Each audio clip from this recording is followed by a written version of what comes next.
तो होता यूँ है कि हायर ऑल्टीट्यूड्स पे जाते ही इनिशियली हार्ट रेट बढ़ जाता है। तो यही यूनिवर्सिटी का अगला क्वेश्चन है कि हायर ऑल्टीट्यूड पे जाने से ऐसा क्या हो जाता है कि हार्ट रेट बढ़ जाता है। बस इनिशियल कंडीशंस के लिए हम लोग नोटिस करते हैं कि हार्ट रेट में थोड़ा सा इंक्रीमेंट आ चुका है। जो नॉर्मल हार्ट रेट होती है 60 से 100, वो हायर ऑल्टीट्यूड्स पे जाकर के शायद 120 तक चली जाए, 110, 120, 130 भी चली जाए।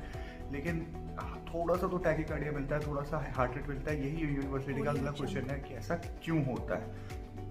तो होता यूँ है कि हायर ऑल्टीट्यूड पे जाते ही जो एयर का जो कॉम्पोजिशन है वो उतना का उतना ही रहता है। तो सबसे पहली गलतफहमी हम लोग ये दिमाग में रखते हैं कि हायर ऑल्टीट्यूड पे जाते ही एयर का कॉम्पोजिशन कम हो जाता है। नहीं यार, हायर ऑल्टीट्यूड पे भी एयर का कॉम्पोजिशन वही है जो कि यहाँ जो ज़मीन पे है। 78% नाइट्रोजन का है, 21% ऑक्सीजन का है। तो हायर ऑल्टीट्यूड पे भी 21% ही ऑक्सीजन होने वाला है। लेकिन कमी किस चीज़ की हो जाती है? पार्शियल प्रेशर की। यहाँ पे जो ज़मीन पे हम लोग थोड़ी मोटी हवा को इनहेल करते हैं, लेकिन जो हायर ऑल्टीट्यूड्स पे जाते ही हवा थोड़ी सी पतली हो जाती है। ज़मीन पे हमें कंबल मिलता है, हायर ऑल्टीट्यूड्स पे हमें चादर मिलती है। तो अब क्या होगा? अब मैं अगर कंबल और चादर वाली एनालॉजी समझ में आ गई है तो तुम्हें ये समझ में आ जाएगा कि पार्शियल प्रेशर कम हो जाता है हायर ऑल्टीट्यूड्स पे। अब पार्शियल प्रेशर अगर कम होगा हायर ऑल्टीट्यूड्स पे तो पेशेंट डेवलप कर जाएगा हाइपॉक्सिक हाइपोक्सिया। क्यों? क्योंकि प्रेशर कम है ना, तो एल्विलो कैपिलरी डिफ्यूजन जो होने वाला है ऑक्सीजन का वो बहुत ही कम हो जाएगा। क्योंकि एक प्रेशर तो चाहिए ऑक्सीजन को मतलब डिफ्यूज होने के लिए। तो पार्शियल प्रेशर ऑफ ऑक्सीजन भी कम है। और जब एक बार पेशेंट को हाइपॉक्सिक हाइपोक्सिया डेवलप्ड हो गया ना, तो वो क्या करेगा कि रेस्पिरेशन को और एक्टिवेट कर देगा। रेस्पिरेशन कैसे एक्टिवेट होगा? कुछ होते हैं respiratory chemo receptors. Respiratory chemo receptors एक बार एक्टिवेट हो गए तो वो रेस्पिरेशन को और बढ़ा देंगे। अब इसके दो नतीजे हो सकता है। एक इफेक्ट जो लंग्स में दिखाई देगा और दूसरा भी इफेक्ट लंग्स में दिखाई देगा, लेकिन दो अलग अलग तरीके से। एक लंग्स में जाकर के उनके स्ट्रेच रिसेप्टर्स को एक्टिवेट करेगा, दूसरा लंग्स में से जो कार्बन डाइऑक्साइड है उसको ज़्यादा एलिमिनेट करा देगा, जिसको कहते हैं हम लोग हाइपर वेंटिलेशन। तो दो मैकेनिज्म हो गए।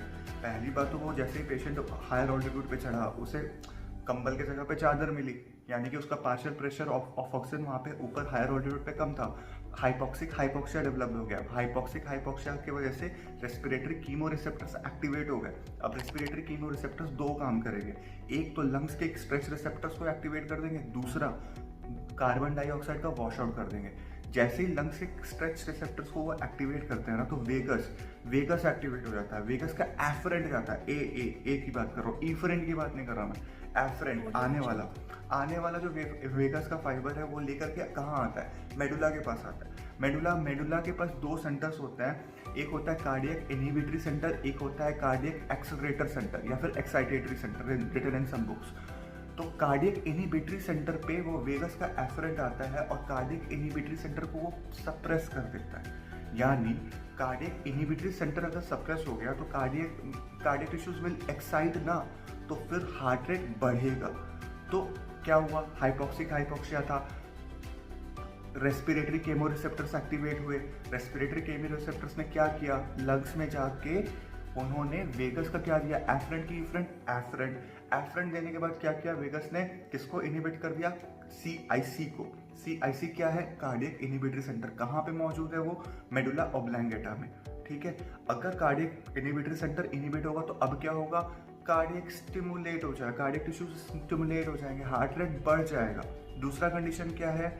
जहाँ पे कार्बन डाइऑक्साइड का वॉश आउट हो रहा था, कार्बन डाइऑक्साइड एक बार अगर वॉश आउट होने लग जाता है हमारे सेल से, हमारे बॉडी से, तो क्या होता है? कार्बन डाइऑक्साइड हमने केमिस्ट्री में पढ़ रखा हुआ है कि वीकली एसिडिक होता है। अगर कार्बन डाइऑक्साइड का वॉश आउट हो जाएगा तो एल्कलोसिस तो डेवलप करेगा। कौन सा तरीके का एल्कलोसिस होगा? लंग्स की बात कर रहे हैं तो रेस्पिरेटरी एल्कलोसिस होगा। रेस्पिरेटरी एल्कलोसिस में प्रोटॉन्स की जो संख्या होगी ब्रेन के इंटरस्टिशियम पे वो कम पहुंचेगी।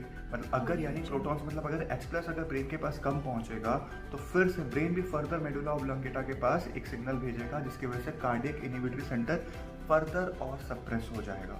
फिर से वही कहानी, कार्डियक इनहिबिटरी सेंटर अगर सप्रेस होता है तो कार्डियक स्टिमुलेशन इफेक्ट दिखाएगा, हार्ट रेट बढ़ जाएगा। तो हार्ट रेट बढ़ाने के दो तरीके हैं, एक तो लंग के स्ट्रेच रिसेप्टर्स और कहाँ? CO2 का वॉश आउट। इस वीडियो को ज़्यादा से ज़्यादा लोगों तक पहुंचाओ, लाइक करो यार, लाइक करोगे तो मुझे एक मोटिवेशन मिलेगा ताकि मैं और भी ज़्यादा वीडियोस बना सकूं। आजकल के ज़माने में कोई भी बुक्स पे रिलाई नहीं करता, सारे सारे चाहते हैं कि वो वीडियो से ही सीख सके, और इट्स वेल एंड गुड। मतलब we are living in 2023 in the stage of AI। ठीक है, AI इज़ एवरीवेयर। हम लोग अब किताबों से नहीं पढ़ सकते, तो किताबों से पढ़ने का काम मेरा है। ठीक है, मैं ऑथेंटिक डेटाज लेकर के आ रहा हूँ तुम्हारी यूनिवर्सिटी एग्जाम में, तुम्हारा क्लियर कॉन्सेप्ट बनवा रहा हूँ और तुम्हारे को थोड़ा तो हेल्प कर ही रहा हूँ। ठीक है, तो थोड़ा सा मोटिवेट करो मुझे, ताकि और लाइक्स करो मेरे वीडियो को, और सब मेरे चैनल को सब्सक्राइब करो, ताकि मैं और ज़्यादा से ज़्यादा और अच्छे वीडियोस लेकर आ सकूँ तुम्हारे सामने और सामान्य भाषा में ला सकूँ।